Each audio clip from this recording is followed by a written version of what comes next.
in this tutorial, we'll make metaballs effect in Cavalry.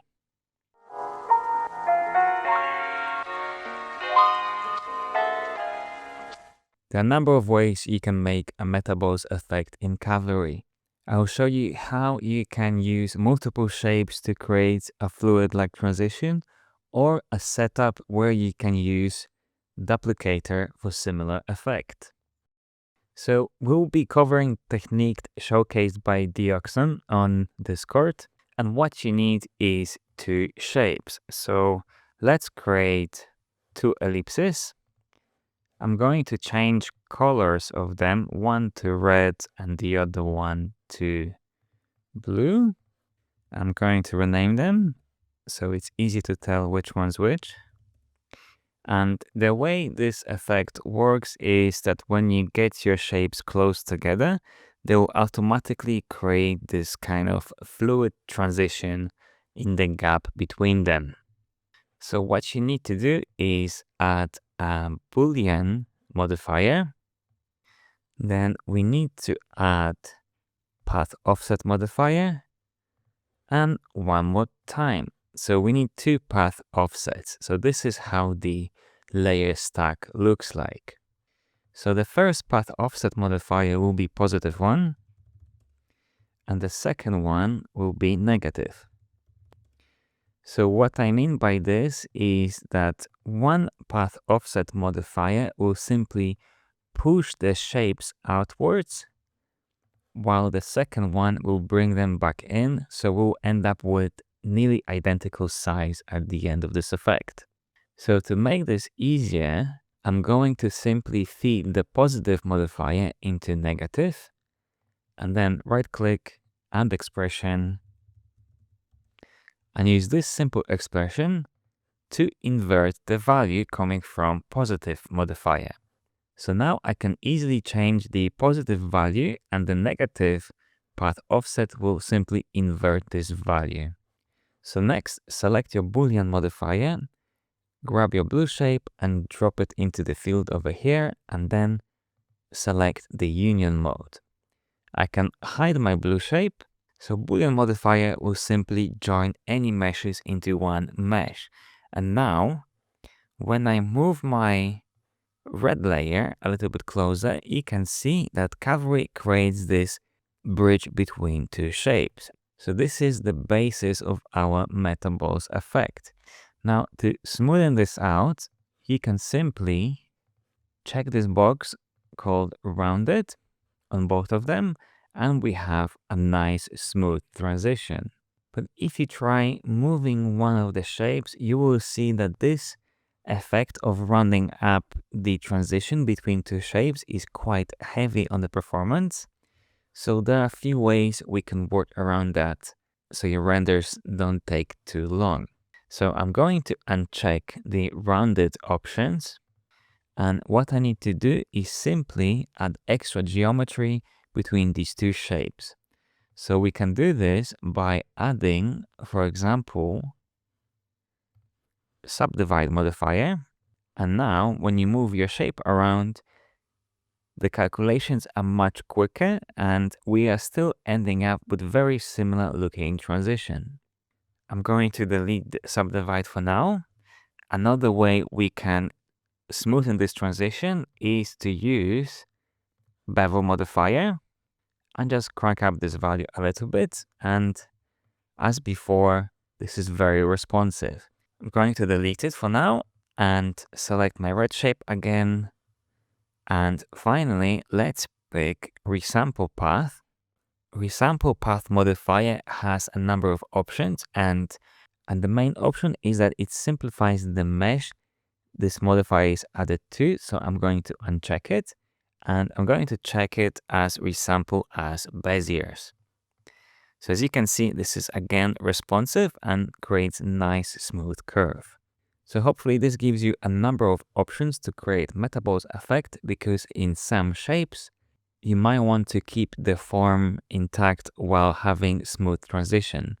So what I mean by this is, let's say I create a star, make it slightly bigger, and then I'm going to add the star shape to the Boolean modifier, and I need to switch it to union mode. And now let's hide the star layer. And as you can see, we've got our smooth transition going on across 3 shapes, but we cannot control the smoothness of this transition. So the star is kind of rounded up in the same way as all the other shapes. So let's delete the Resample Path modifier, select red layer again, and this time we can add Bevel mode. And as you can see, the corners on the star are slightly sharper than before. And this will allow us to further modify the corner size on really sharp shapes. So as you can see, some modifiers have better use for certain scenarios than the other ones. So this method of creating metaballs shape with Boolean modifier is great when you are using just a number of shapes that you simply drop into the Boolean modifier itself. This method won't really work if you are planning to use a duplicator. So to create a metaballs effect in a duplicator, there are slightly different workflow. And I need to mention Michael Van Cleef, who posted this workflow on a Discord. And this workflow uses flatten mesh shapes. So let's just duplicate this composition. I'm going to call it flatten, delete everything, create a rectangle shape, put a random modifier on the shape size. So let's put some values like maybe 30 and 200. And next I'm going to put this rectangle into a duplicator, switch it to random, maybe use something like 15 copies and space this out a little bit. So as you can see in Mesh Explorer, we've got a lot of individual shapes inside the duplicator. Now I'm going to add Flatten Shape Layers. Make sure you have mode set to single path. So now everything is flattened into a one mesh. So now we can easily add simply a bevel modifier and you will end up with this fluid-like look on your design. And you can control the transition between the shapes with a simple radius slider. So you can round up your shapes or make the corners slightly more sharper and more defined.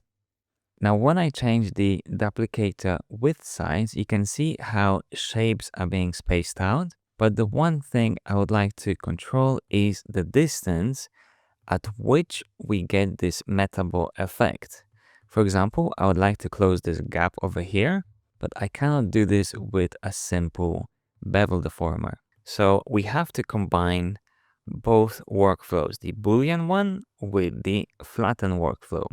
So let's delete bevel modifier for now, select duplicator, add path offset, then add path offset again, call the first one positive, second one negative. Then I'm going to grab the offset on the positive modifier, drop it on the offset on the negative modifier, right click, add expression, value times -1. So now I'm simply inverting the value coming from the positive side on a negative side. So let's say I'll use the value of 25. And as you can see, we got the gaps created based on this distance. And we can then add bevel modifier on top to round everything up. So now by simply increasing this distance, we are changing when the metaballs effect takes place. So essentially this acts as a proximity detector of sorts. So the bigger the number, the longer the distance between shapes can be when they get captured between each other. And we don't have to stop here. We can add things like subdivide and put it before the bevel mesh to even further round all the shapes to kind of have like this blob-like effect. So as you can see, we can keep stacking different modifiers on top of each other, and the order of these modifiers matter to get the effects you want. Now, before we finish, let's do 2 more examples. And the first example will be inspired by Meyer's work, especially this kind of letter where you have a fluid transitions between shapes. So I'm going to start with an empty composition, create a rectangle shape, make the width about 10 pixels, height around maybe 50. We're going to change these values later on, put it inside a duplicator, call it grid, change the size mode to step, and I'm going to change this to about 40 pixels by maybe 50. Make lots of copies, about, let's say, 35, and make lots of copies on Y as well.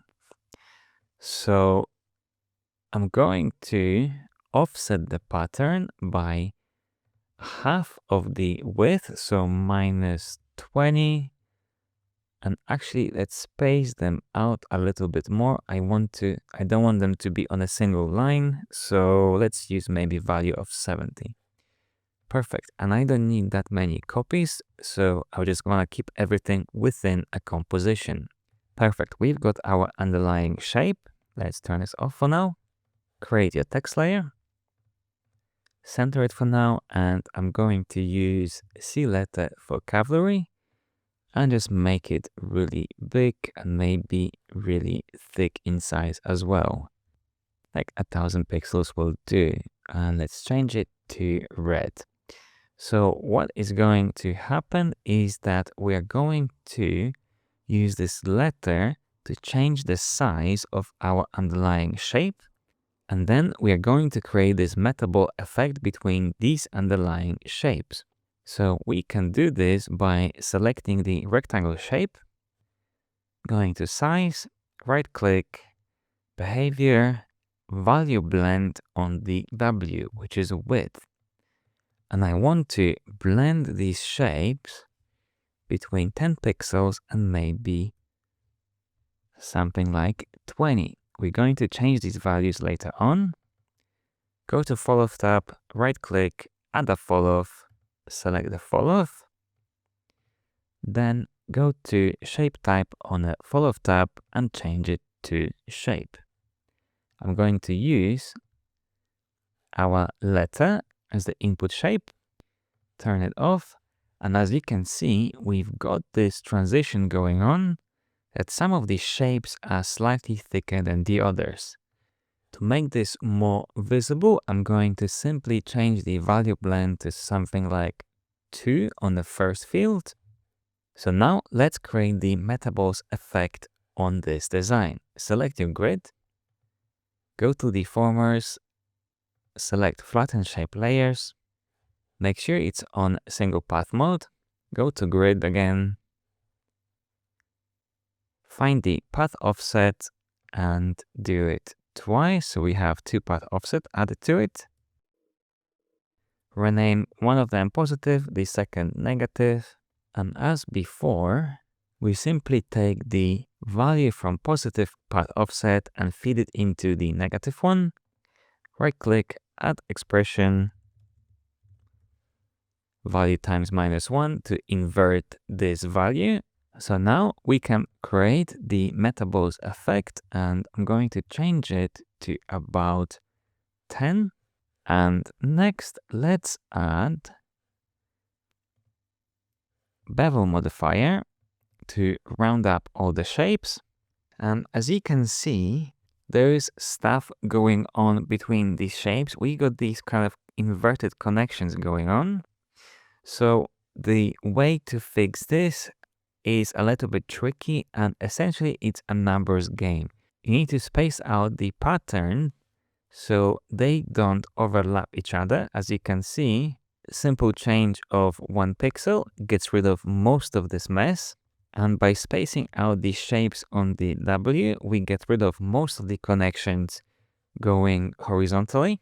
And finally, to create lines between these thicker shapes, we can simply change the pattern offset on the Y. So if I keep pushing it closer and closer, we get these connections going on. So the final effect is pretty much done. and it's up to you how you're gonna customize it.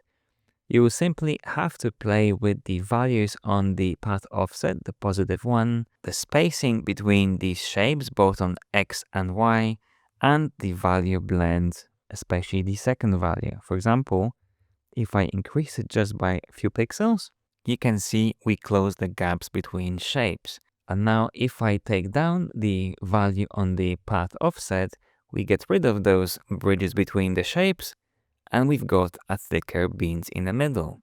And at the end, it's all about distance between shapes. The distance between these shapes over here is much closer than the distance over there. So by playing with the values, you can get very interesting results. So as a final example, let's create a metaballs effect with a simple line, because workflow is again slightly different. So I'm going to put this basic line inside a duplicator, change it to random, space this out a little bit, maybe make something like 20 copies. We don't need that many. Go back to your basic line, and I'm going to use 1500 pixels, so it's really, really long. Back again to Duplicator, right-click on the rotation, behavior, add noise. Change the values from 0 to 360 on min and max. So now we've got basically these lines going a little bit crazy. So I'm going to lower frequency to maybe 0.2. There you go. So they are much smoother. So when you want to make a metaballs effect with a shape made of simple lines, you need to use slightly different workflow. You have to look for something called outline. So this tool will simply make an outline of the underlying shapes. So let's grab the duplicator and drop it into the input shapes. And as you can see, we've got exactly the same copy of our design, but this time it's in a form of a mesh. Now I can change how thick the outline is. Now to turn this mesh into a metaballs, we have to turn this outline into a single mesh, because you can see there are shapes overlapping each other. So as before, let's add Flatten Shape Layers. Make sure it's changed to single path. So now we've got a single path going on across entire design. Then let's add Subdivide. And as you can see, we're turning everything into more organic looking shape. And finally, let's add Bevel modifier. So this will help us round up the corners. However, some of the gaps are being completely covered up. We can fix this by adding Fill Rule modifier. So this modifier simply changes the way the holes are being filled. So as you can see, winding and even odd has a different effects on our mesh. And I'm going to change the width to something smaller, to about maybe 3. And as you can see, this updates dynamically with the animation. And we've got this alien-like looking web structure going on. So hopefully now you have an idea how to make metaballs effect in Cavalry, and you can use different setups for different situations to get the effects you want. I'll make sure to upload project file to Gamemode Store, where you'll be able to download it and play with all the examples I have shown on the screen. Thanks for watching.